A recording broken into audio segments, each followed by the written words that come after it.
비나스의 마음을 주옵소서. 오늘 말씀 제목인데요, 우리가 어떤 사람에게 사랑을 베풀고 친절을 베풀고 정성을 쏟았다가 거기에 배신을 당하면 너무 허망하고 화가 나지요. 친구끼리도 그러면 안 되지만 애인이나 배우자가 배신하고 다른 사람을 사랑한다면 정말 용서할 수 없는 일입니다. 사람도 배신하는 것이 나쁘지만 하나님을 배신하는 것은 더더욱 나쁜 일입니다. 설마 하나님 베푸신 그 말로 표현할 수 없는 사랑과 은혜를 배신하는 그런 사람이 있을까요? 우상숭배를 하고 하나님 배신하는 것은 아들이 아버지를 버리고 다른 남자를 보고 아버지라 부르는 것처럼 그건 있을 수 없는 이야기인데 세상에 그런 사람이 있느냐? 오늘 우리가 읽은 본문에 이스라엘 백성들이 그랬습니다. 그래서 어떻게 되었을까요? 우리 본문 속으로 들어가 보도록 하겠습니다. 이스라엘 백성들이 애굽에서 노예 생활하다가 출애굽을 하고 홍해를 건너서 40년 동안의 광야 생활을 이제 막 마치고 지금 모압에 도착했습니다. 좀 지나면 모압을 지나 요단강을 건너서 가나안 땅에 들어갈 계획이었습니다. 그런데 모압의 왕이 이스라엘이 자기들을 공격할 것이 두려워서 발람이라는 선지자를 불러서 이스라엘을 저주해 달라고 부탁을 했어요. 물론 많은 돈을 주겠다는 약속도 함께 했습니다. 그러나 하나님께서는 발람에게 절대로 이스라엘을 저주하지 못하도록 막았습니다. 오히려 발람이 무려 4번이나 이스라엘을 축복하는 예언을 하게 만들었습니다. 자, 발람은 모압 왕이 주겠다는 많은 돈이 탐이 나서 저주할 수는 없지만 저주하지 않고도 이스라엘을 멸망시키는, 파멸시키는 꾀를 하나 고안해냈는데 그것은 바로 모압이 섬기는 우상숭배 제사에 이스라엘 남자들을 초대하는 것이었어요. 여러분, 광야, 이 광야라고 하는 것은요, 광야에 가보시면 광야에 뭐인지 아세요? 아무것도 없어요. 사람이 살아가는 데 필요한 아무것도 없는데 그러나 무려 거기서 40년간 살면서 아무것도 부족한 것이 없었습니다. 한번 따라해 보실래요? 아무것도 없지만 아무것도 부족하지 않다. 그게 광야의 특징이에요. 이스라엘 백성 40년뿐 아니라 오늘 저와 여러분이 이 땅을 살아가고 있는 기간 내내 마찬가지로 하나님께서는 우리에게는 아무것도 없지만 우리에게 필요한 모든 것을 베풀어 주셔서 지금까지 잘 살고 있습니다. 아멘. 자, 이렇게 이스라엘 백성들이 이제 하나님께서 주신 이 은혜를 누리며 살고 있는데 그들이 모압이 섬기는 바알 숭배에 가보니까 와, 평소에 뭐 먹고 살았냐면 만나만 먹고 살았거든요. 만나가 한 번 먹으면 맛있는데 이걸 1년 먹고 10년 먹고 40년 먹으니까 지겨운 거예요. 근데 그 신전 제사에 가보니까 야, 술도 있고 고기도 있고 과일도 있고 막 향기로 냄새가 나는데 코와 입을 한꺼번에 벌려서 이게 무슨 향기야? 뿐만 아니고 매혹적인 여자들이 있습니다. 화려하게 옷을 입고 예쁘게 화장을 한 여자들이 거기 있습니다. 그래서 40년 동안 광야에만 사니까 아주 촌스러운 여자들만 보다가 그 화려하게 꾸민 여자들 보니까 모압 여인들은 이스라엘 남자들 눈에 팜파탈입니다.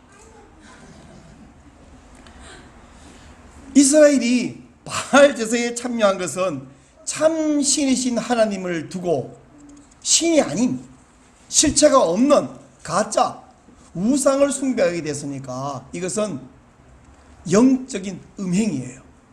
뿐만 아니고 거기 있는 이 모압 바알 숭배자들은 어떤 사고방식을 갖고 있냐면 바알 신 앞에서 음행을 하면 바알이 그들에게 복을 준다, 이런 제정신이 아닌 사상을 갖고 있었어요. 그래서 바알 신전에서 찾아온 남자들과 거기서 음행을 하는 겁니다. 이스라엘 남자들은 영적 음행과 더불어 육적 음행을 해서 하나님이 가장 싫어하시는 죄를 한꺼번에 두 가지를 다 지었습니다. 하나님은 진노하셨고 그래서 이스라엘 진영에 연병을 보냈습니다. 급속도로 전염병이 퍼져서 하루에 무려 2만 4천 명이 전염병으로 죽는 일이 벌어졌습니다. 여러분 60만 인구 중에 2만 4천 명이면 국민의 4%입니다. 민수기 1장에 인구조사가 나와요. 남자 장정만 60만 3,550명인데 지금 25장 보고 있잖아요. 바로 다음 장인 26장에 가면 또 인구조사가 나와요. 60만 1,700명입니다. 그러면 1,890명이 줄었죠.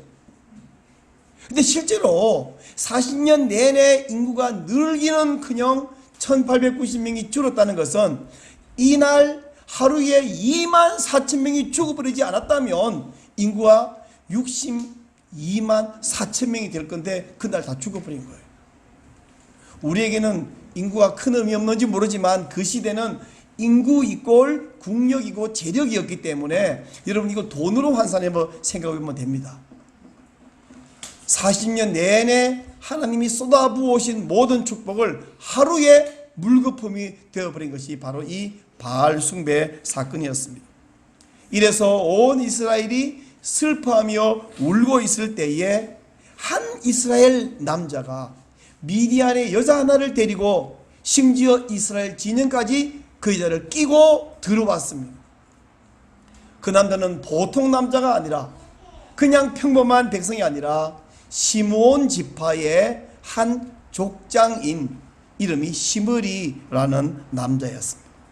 그리고 그 시므리가 데려온 여자는 술 부족의 미디안 술 부족의 공주인 고스비라는 여자였습니다. 공주였으니까 더 잘 꾸미고 더 예쁘고 더 매력적이었겠죠. 이 고스비는 바로 팜파탈 그 자체입니다. 혹시 이 단어를 잘 모르시는 분 계실지 모르겠는데 프랑스 말로 팜파탈은 치명적인 파멸로 이끄는 치명적인 매력 있는 여자 그런 뜻입니다. 여러분 구약 이스라엘은 어떤 사람은요 우리나라도 아닌 왜 남의 나라 이야기를 자꾸 하냐라고 짧은 말을 하는 분을 본 적이 있는데 이스라엘은 하나의 나라이면서 동시에 그게 바로 교회였어요. 지금은 전 세계에 지역교회가 쫙 흩어져 있지만 구약시대는 이스라엘 나라 이꼴 교회였거든요. 이스라엘의 족장, 이스라엘의 지도자라는 이야기는 오늘날 말하면 한 대형 교회의 담임 목사님이라고 생각하면 이해가 쉬울 것입니다. 여러분 어느 지역교회 담임 목사님이 우상숭배도 하고 음행도 하는데 심지어 그 여자를 교회에 데리고 와서 음란한 짓을 한다고 하면 이게 말이나 되는 소리입니까? 세상 불신자 여자들이 아무리 성형수술을 하고 몸매를 늘씬하게 가꾸고 색조 화장까지 예쁘게 하고 화려한 옷을 입고 보석을 치렁치렁 꾸미고 매혹적인 향수를 뿌리고 남자를 유혹한다 해도 성도는 거기에 넘어가서는 안 되죠. 게다가 목사는 더더욱 그러면 안 되죠.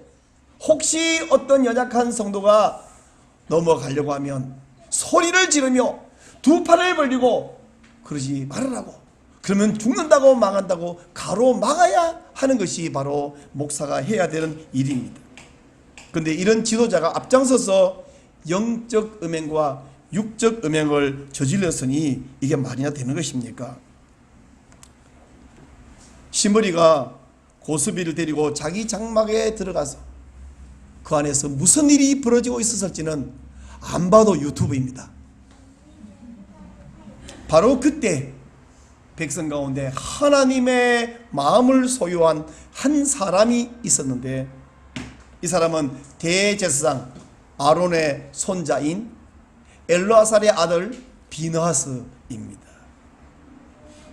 이 비느하스는 하나님을 향한 열심이 가득 찼고 하나님을 사랑하는 마음이 가득 찼고 하나님의 마음으로 지금 질투심에 불탔습니다. 하나님이 진노하셔서 큰 심판이 임하였고 온 백성들은 슬퍼서 울고 있는 이때에 백성의 지도자인 교회의 지도자가 앞장서서 영적 음행, 육적 음행을 저지른 것을 볼 때에 비나스는 의분에 가득 찼습니다. 비나스는 눈썹을 치켜뜨고 눈동자에 힘을 주었습니다. 날카로운 창을 손에 든 비나스의 팔은 지금 부들부들 떨었습니다. 방금 시므리가 고스비를 데리고 들어간 그 장막 문 앞으로 성큼성큼 나아간 비나스는 거칠게 장막 문을 걷어 열었습니다. 그 안에서 눈뜨고 볼 수 없는 그 장면을 보면서 비나스는 하나님을 위한 열심으로, 하나님을 사랑하는 마음으로, 하나님의 이름으로 날카로운 창으로 두 남녀를 한꺼번에 꿰뚫어 버렸습니다.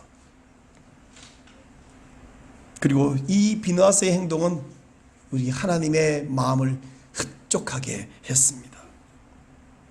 하나님은 진노를 멈추셨고 연병을 거기서 그치게 해주셨습니다. 만일 비나스가 그렇게 하지 않았다면 그날 죽은 이스라엘 남자의 수가 24,000이 아니라 24만이 되었을지도 모릅니다. 오늘 우리가 10절부터 13절 읽었습니다만 4절 말씀에 보면 하나님이 범죄한 백성들의 지도자들을 처단하라, 처형하라고 명령하셨는데 비나스가 바로 그 명령을 가장 신속히 순종했던 것입니다. 비나스는 하나님의 마음을 소유했습니다. 하나님을 위해서 의분했습니다.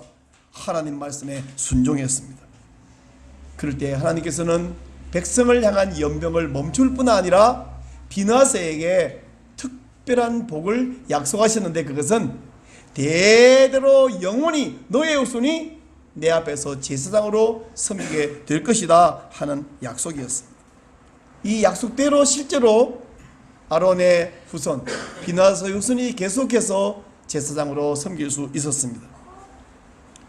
사랑하는 여러분, 오늘 저와 여러분도 하나님을 마음을 소유하고 하나님을 위한 의분이 가득 차서 하나님에게 순종할 때에 하나님께 복을 받으며 하나님께 여러분과 여러분의 자손들이 계속해서 하나님의 쓰임을 받을 수 있을 줄로 믿습니다. 하나님이 가장 싫어하는 죄, 우상숭배와 음행이에요. 음행과 우상숭배는 둘 다 오로지 자기를 원하고 자기를 숭배한다는 차원에서 둘 다 쌍둥이입니다. 우상숭배는 우상을 위해서 섬기는 것이 아니라 자기를 위해서 우상을 숭배하는 거거든요. 자기 욕망을 채우는, 하나님의 은혜를 저버리는 행위 뿐만 아니고 하나님의 은혜가 나에게서 떠나게 하는 행위이라는 차원에서 하나님께 큰 죄일 뿐 아니라 자신을 파멸시키는 행위입니다. 여러분, 이스라엘 12지파 가운데 시므온 지파가요, 민수기 1장에서 인구 조사할 때 59,300명, 상당히 큰 지파였어요. 근데 민수기 26장에서 인구 조사할 때 시므온 지파 숫자가 몇 명인지 아세요? 22,200명이에요. 무려 37,100명이 40년간 사라져버렸어요. 1%가 사라져버렸어요.